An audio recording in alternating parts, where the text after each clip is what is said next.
Fala pessoal, muito bom dia, sejam bem-vindos a mais um episódio do podcast Esporte da Vida. Um podcast com pílulas de conhecimento para te fazer aprender sobre você mesmo e ser uma versão melhor a cada dia. E hoje, como não podia deixar de ser, eu vou trazer um tema muito comum que a gente acaba vivenciando muito durante a nossa vida, né? Porque quando parece que está tudo indo bem, vem uma mudança que drena totalmente a nossa motivação, não é? E dá aquela vontade de parar tudo, a sua produtividade diminui, seu entusiasmo, né, aquela energia de maneira geral, vai lá para baixo e você simplesmente se sente angustiado com o que você acha que virá pela frente. E com certeza você já passou por um momento assim e sabe que leva tempo até as coisas voltarem ao normal, se é que algum dia elas voltam ao normal realmente, não é? Então vamos tentar fatiar aqui o problema. Eu vou até falar um pouquinho mais calmo que hoje eu estou acelerado. Eu vou dividir ele em 3 partes. A primeira parte é a nossa zona de conforto, ou a nossa expectativa. Sempre que as coisas estão acomodadas, estão indo de acordo com o que a gente tem como expectativa, significa que a gente entrou na tão falada zona de conforto. A zona de conforto nada mais é do que uma zona onde nós temos segurança do que nós estamos fazendo. A gente não precisa gastar energia demasiadamente para executar uma atividade do nosso dia a dia, principalmente, e o maior engano, no nosso caso, é sentir que a gente está no controle de tudo que está acontecendo. Eu vou dar aqui um exemplo simples, só para contextualizar vocês, e ele nem vai ser de trabalho, tá bom? Imagina que você está dirigindo o seu carro no caminho de casa, depois de um dia de trabalho, e aquele caminho que você já está mais do que acostumado a fazer, você já faz ele todos os dias, conhece os atalhos, sabe até quanto tempo os sinais ficam abertos. É bem provável que você nem pense sobre essa direção. Isso já é um hábito. Você faz com o mínimo gasto de energia possível e pensando muito pouco sobre esse caminho. Provavelmente, inclusive, você durante o caminho vai pensando sobre outras coisas, vai pensando sobre o que você vai fazer quando chegar em casa, o que vai ter para janta, enfim. Você vai mudando o seu foco que não fica ali na sua direção. Agora imagine que um desses dias você está saindo do trabalho e cai aquele temporal que alaga tudo e você não vai poder fazer o caminho que você faz sempre. E além disso, você vai ter que ir por um caminho que você nunca fez e pior, ainda está chovendo, algo totalmente fora do seu controle. É bem provável que a sua atenção fique totalmente diferente. Você vai ficar ansioso porque você não conhece o caminho, você vai buscar algo que possa te ajudar a conhecer, como por exemplo perguntar a alguém se já fez aquele caminho, se já passou por aquela estrada, ou vai entrar no Waze para ver como é que ele vai te direcionar, por onde você tem que seguir. Mas uma coisa é certa, esse caminho vai te tirar da sua zona de conforto. E apesar da metáfora ser simples, é exatamente assim que acontece quando algo novo aparece na nossa vida e muda o que a gente tinha planejado, o que a gente pensava que ia acontecer. A gente se sente inseguro, tem medo do que pode acontecer, tenta buscar o máximo de informações e de experiências parecidas, especula, obviamente, sobre o que pode acontecer e muitas vezes a gente perde a energia que nos motiva a agir, ou seja, a gente perde a nossa motivação. A segunda parte que eu quero trazer aqui é o medo da mudança. É claro que existe medo. Quem disser que nunca teve medo de mudança, mesmo que assim, por pouco tempo, vai estar mentindo. O medo é uma característica natural nossa, é uma característica natural do ser humano, principalmente voltada para a nossa sobrevivência. Então a gente tem sim que vivenciar o medo e na maioria dos casos a gente tem a tendência de perceber muito mais a possibilidade do negativo do que de algo positivo que possa acontecer. Isso exatamente para fazer com que a gente pense nos cenários negativos e se proteja deles. Mas de onde exatamente surge esse medo? Bem, a maioria dos nossos medos são forjados em cima das experiências que a gente viveu ou que alguém que a gente conhece viveu. Quando a gente nasce, a gente não tem medo de nada. Por mais que isso evolua conforme a gente vai crescendo e a gente vai ouvindo os nãos da nossa infância, né? Mas eu nem vou entrar no mérito aqui dos nãos, eu acho que isso vale uns 5 episódios. Mas o fato é que conforme a gente vai vivenciando as experiências desde criança, nós vamos criando crenças, nós vamos criando essas cascas para nos proteger. Quer ver um exemplo? Imagina a Joana, que está tendo seu primeiro relacionamento, ela tem lá seus 12 anos, e tá tendo seu primeiro namoro. E ela tá namorando com o Paulo. Será que foi muito novo? Agora eu tô preocupado que eu tenho uma filha, falei 12 anos, mas vamos lá. E o Paulo é um cara super sensível, atencioso, um garoto, né? Um cara não, um garoto super sensível, atencioso, ele joga junto, sabe aquele tipo de garoto que as sogras adoram? E vai tudo muito bem, até que um dia ele fala que precisa viajar com os pais, e ela descobre que durante essa viagem ele ficou com uma outra menina. No retorno ele vai conversar com ela, ele termina com ela e vida que segue. Afinal, ela não tem muito a fazer nesse cenário. Ela é obrigada a sair da zona de conforto e abraçar a mudança. Alguns meses depois, ela está lá no 2º grau, está estudando, se preparando para a faculdade, e ela conhece o Beto. E eles começam a sair junto com os pais dela, ela se sente bem, se sente confortável, começa a namorar com ele, tá tudo indo bem, e ele fala para ela que vai viajar com os pais no Natal, que vai visitar a avó. E ela simplesmente não aceita essa situação e termina o namoro, antes que o pior possa acontecer. E cada pessoa vai lidar com as experiências do passado de uma maneira.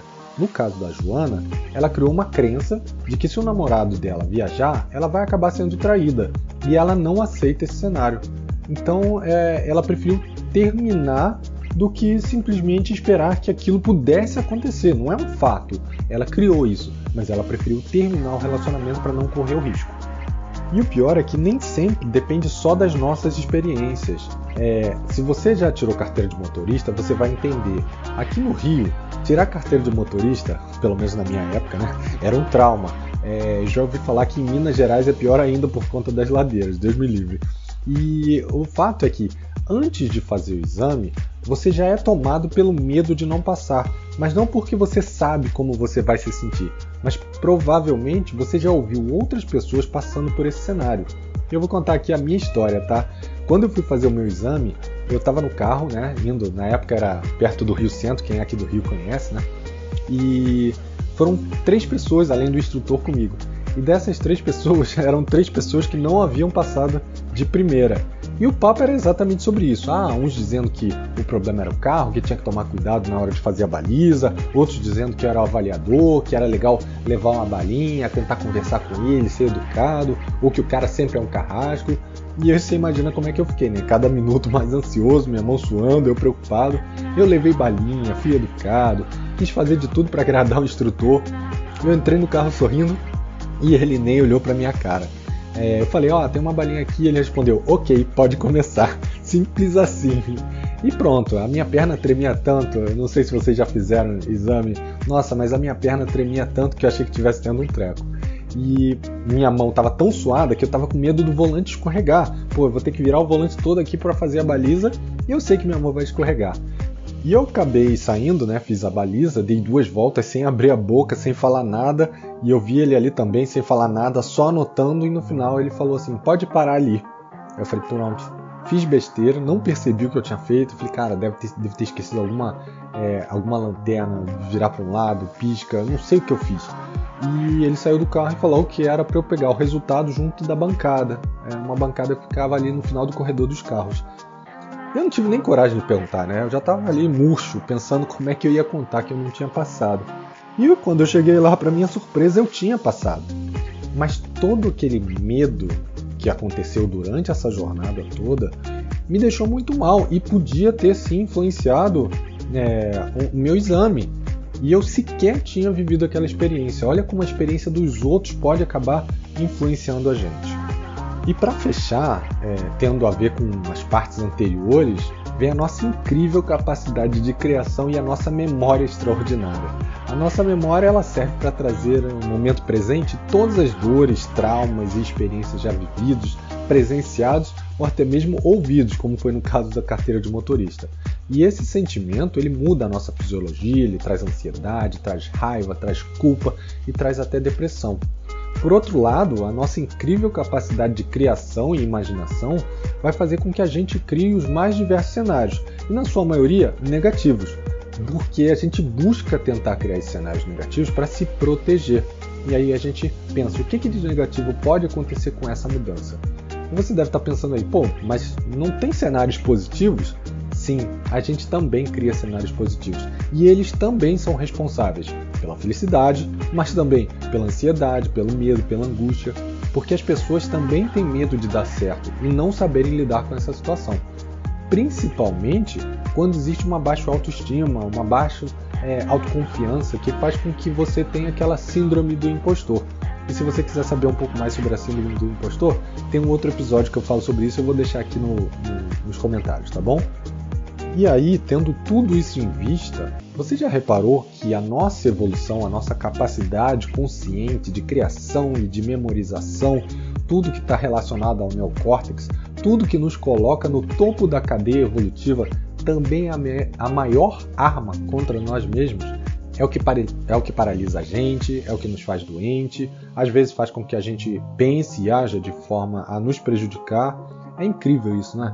Mas, então o que a gente pode fazer, já que o nosso maior aliado nos prejudica, né? Principalmente para tentar restaurar a nossa motivação, a nossa energia. Bem, o primeiro passo é ter consciência de que mudanças são parte da vida. Toda dor que sentimos nela é o apego por algo ou algum momento e que, querendo você ou não, vai deixar de existir como é. Isso serve para tudo na vida, desde relacionamento, trabalho e até a própria vida. O segundo passo é buscar viver o presente, porque essa é a única coisa que você tem parte do controle. O passado já foi, é imutável, e o futuro ninguém sabe como é que vai ser. Então mantenha o seu foco na construção desse presente. E o terceiro, e o que eu acho mais importante é, dentro das mudanças que estão ocorrendo, entenda o seu papel e o que te motiva. Lembra que eu falei no episódio dos 4 R's de motivação? Então, você tem que entender o que te motiva, o R que te motiva. E entenda como você pode contribuir com essa mudança ao invés de simplesmente reagir ou tentar resistir, mas dentro do que você sabe que pode te motivar. E um plus, se você não se vê dentro da mudança, não tem nada aderente aos seus valores ou às suas crenças, ou que te motiva e que vai contra quem você realmente é, sempre existe a opção de não aceitar. Ah, mas o meu emprego está mudando, você pode trocar de emprego. Ah, mas a minha empresa mudou, você pode trocar de empresa. Ah, mas eu tenho um relacionamento que a minha esposa, a minha namorada, mudou o comportamento dela, ou vai ter que se mudar para um novo país. Enfim, tudo isso você tem a opção de não aceitar. Não quer dizer que vai ser mais fácil ou difícil. É uma opção. Nós temos sempre essa opção. É claro, quando eu falo de mudança, nem sempre a gente está no controle, né? Veja o caso da pandemia. A gente teve que aceitar e se adaptar. Aí a gente não teve muita opção. Mas na grande maioria das mudanças, a gente pode sim escolher como vai fazer parte ou não delas. E na semana que vem eu vou continuar falando um pouco mais sobre essa jornada de transformação através de um fluxo de mudanças apresentado pelo psicólogo John Fisher. Ele é especialista em liderança e transformação organizacional e ele fala um pouco desse fluxo emocional e como as pessoas costumam, se comportar diante de uma mudança. E eu espero que vocês tenham gostado desse conteúdo. Se você gostou, não esquece de curtir, deixar o seu review, compartilhar com quem você acha que vai ser importante e a gente se vê segunda que vem. Um abraço, pessoal. Até mais. Tchau, tchau.